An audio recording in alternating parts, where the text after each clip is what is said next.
Saudi আরব সহ মধ্যপ্রাচ্যের দেশগুলোর সঙ্গে মিল রেখে শরীয়তপুরের ৩০টি গ্রামের প্রায় ২০,০০০ মানুষ ঈদ উল ফিতর উদযাপন করছেন। শুক্রবার সকাল ১০টায় নড়িয়ার সুরেশ্বর দরবার শরীফ মাঠে প্রধান জামাত অনুষ্ঠিত হয়। সুরেশ্বর দরবার শরীফের অনুসারীরা দীর্ঘদিন ধরে এই প্রথা অনুসরণ করে আসছেন। পটুয়াখালীর ২২টি গ্রামের প্রায় ৩০,০০০ মানুষ ঈদ উদযাপন করছেন। সদর উপজেলার বদরপুর দরবার শরীফ মসজিদে প্রধান জামাত অনুষ্ঠিত হয়।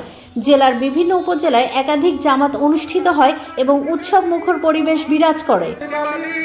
দিনাজপুরের বিরামপুর উপজেলার ২টি ইউনিয়নের প্রায় ১৫টি গ্রামের মানুষ সৌদি আরবের সঙ্গে মিল রেখে ঈদের নামাজ আদায় করেছেন।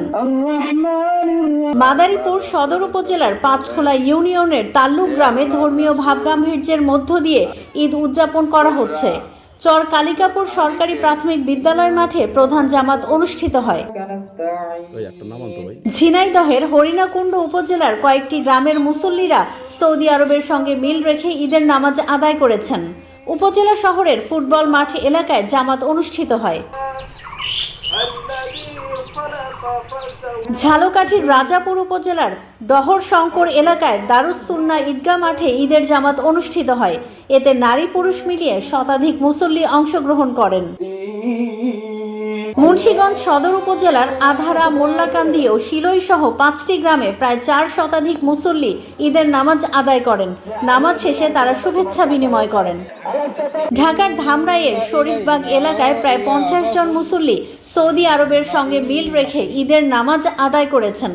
কয়েক বছর ধরে স্থানীয়ভাবে এ জামাত অনুষ্ঠিত হচ্ছে।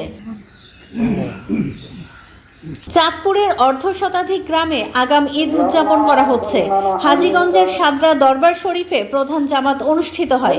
জেলার বিভিন্ন উপজেলায় বিস্তৃতভাবে ঈদ উদযাপন করা হচ্ছে।